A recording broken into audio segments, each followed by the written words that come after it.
ശ്രീകൃഷ്ണ ജ്യോതിഷാലയത്തിലേക്ക് ഏവർക്കും സ്വാഗതം. ഞാൻ ജ്യോത്സ്യൻ വിജയൻകുട്ടു. 1200 ആണ്ട് മിഥുനമാസം 32 തീയതി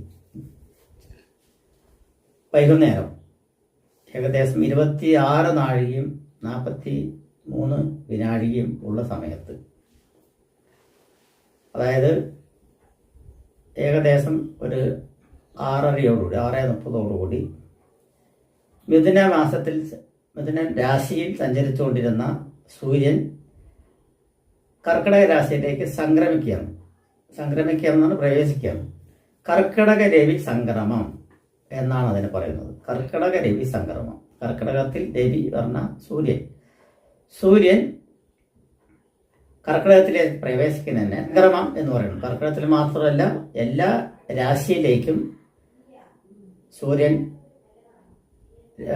പ്രവേശിക്കുമ്പോൾ അതിനെ സംക്രമം എന്ന് പറയാറുണ്ട്. പക്ഷെ പൊതുവെ കർക്കിടക രവി സംക്രമത്തിന് ഒരു പ്രത്യേകത കൂടുതലാണ് ഉള്ളത്. അതും പൊതുവെ കേരളീയപരമായിട്ടുള്ള ഇതിലും തമിഴ്നാട്ടിൻ്റെയിലും ഏകദേശം ദക്ഷിണേന്ത്യ മുഴുവനും അങ്ങനെയുള്ളൊരു സംഭവം തന്നെയാണ്. ഇന്ത്യ മുഴുവനും എന്ന് തന്നെ പറയാം. ഇന്ത്യ മുഴുവനും എന്ന് വെച്ച് പറഞ്ഞാൽ രാമായണ മാസവാരംഭം എന്ന് പറയുന്നത്. രാമായണ മാസവാരംഭം എന്ന് വെച്ച് പറഞ്ഞാൽ ത്രേതായുഗത്തിൽ ആണ് മഹാവിഷ്ണുവിൻ്റെ അവതാരമായിട്ടുള്ള ശ്രീരാമൻ ജനിക്കുന്നത്. ശ്രീരാമൻ ഒരു കർക്കിടക മാസത്തിൽ പുണർദ നക്ഷത്രത്തിൻ്റെ അവസാനത്തെ 4-ാം പാദത്തിലാണ് ജനിച്ചിരിക്കുന്നത്. അവസാനത്തെ 4-ാം പാദം പറയുമ്പോൾ കർക്കിടക കൂറിലാണ് ജനിച്ചിരിക്കുന്നത്. കർക്കിടക കൂറിൽ പുണർദ നക്ഷത്രത്തിൽ കർക്കിടക ലഗ്നത്തിൽ തന്നെയാണ്. അതാണ് ഭയങ്കര രസം. കർക്കിടക ലഗ്നത്തിലും കർക്കിടക സമുച്ചയത്തിലും, അതായത് കർക്കിടക ലഗ്ന സമുച്ചയത്തിലും കർക്കിടക രാശിയിലും പുണർദ നക്ഷത്രത്തിലുമാണ് രവി സംക്രമിച്ചിരിക്കുന്നത്. അപ്പോൾ ആ രവി സംക്രമത്തിനെ നമ്മൾ കർക്കിടക മാസത്തിൽ രാമായണ മാസമായി ആചരിച്ചു വരാറുണ്ട്. അപ്പോൾ രാമായണ മാസത്തിൽ ഏറ്റവും ഗുണം ചെയ്യുന്ന കുറച്ച് രാശികളുണ്ട്. ആ രാശികളെ പറ്റിയാണ് പറയുന്നത്. ആദ്യം തന്നെ കുംഭക്കൂറുകാർക്ക്. കുംഭക്കൂറ് എന്ന് പറയുമ്പോൾ തന്നെ പോരോരട്ടാതി ഔട്ടത്തിൻ്റെ അവസാനത്തെ പകുതി ഭാഗവും ചതയവും പോരോരട്ടാതിയുടെ ആദ്യത്തെ 3/4 ഭാഗവും കൂടി ചേരുന്ന കുംഭക്കൂറുകാർക്ക് 6-ാം ഭാവത്തിലാണ് സൂര്യൻ സഞ്ചരിച്ചുകൊണ്ടിരിക്കുന്നത്. കർക്കിടക മാസം അതിലാണ്, കർക്കിടക രാശിയിലാണ് സഞ്ചരിച്ചുകൊണ്ട്. അപ്പോൾ കർക്കിടകം 6-ാം ഭാവം അനുകൂല സ്ഥാനം. തസ്കരാരാതി വിഘ്നാതി വ്യാധി അസുഖങ്ങൾക്കെല്ലാം ഭേദമാകാനുള്ള സാധ്യതയുണ്ട്. അസുഖത്താൽ ഒരുപാട് ബുദ്ധിമുട്ടുന്നവർക്കെല്ലാം കുറച്ച് ആശ്വാസം. പൊതുവെ കർക്കിടക മാസത്തിലാണ് കൂടുതൽ അസുഖം വരാനുള്ള സാധ്യത. പക്ഷെ കുംഭക്കൂറുകാർക്കാണെങ്കിൽ കർക്കിടകത്തിൽ സുഖപ്രാപ്തി നേടുവാനുള്ള സുഖ ചികിത്സയ്ക്കും മറ്റുള്ള കാര്യത്തിനൊക്കെ നല്ല പറ്റിയ ഒരു മാസം തന്നെയാണ് കർക്കിടക മാസം. സുഖ ചികിത്സ അത് ഭയങ്കരമായിട്ടുള്ള ആരോഗ്യത്തിന് വഴിതെളിക്കും.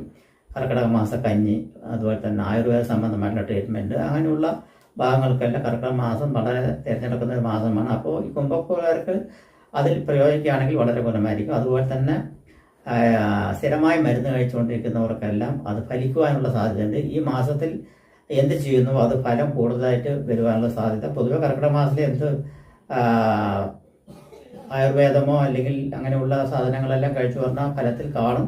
പക്ഷെ കുംഭക്കൂറുകാർക്ക് പ്രത്യേകിച്ച് അത് ശരീരത്തിൽ കാണാനുള്ള ജാസ്തിയുള്ളതുണ്ട്. അതുപോലെ രോഗവർദ്ധനവുണ്ടെങ്കിൽ അതെല്ലാം കുറഞ്ഞു വരുവാനുള്ള സാധ്യതയുണ്ട്. പൊതുവെ എന്തെങ്കിലും സ്ഥിരമായിട്ട് രോഗമുള്ളവർക്കെല്ലാം ആശ്വാസങ്ങൾ കിട്ടുവാനുള്ള സാധ്യതകൾ കൂടുതലായിട്ട് കാണുന്നുണ്ട്. അതുപോലെ തന്നെ കടബാധയിൽ നിന്ന് കുറേയെല്ലാം മോചനം വരുവാനുള്ള സാധ്യതയുണ്ട്.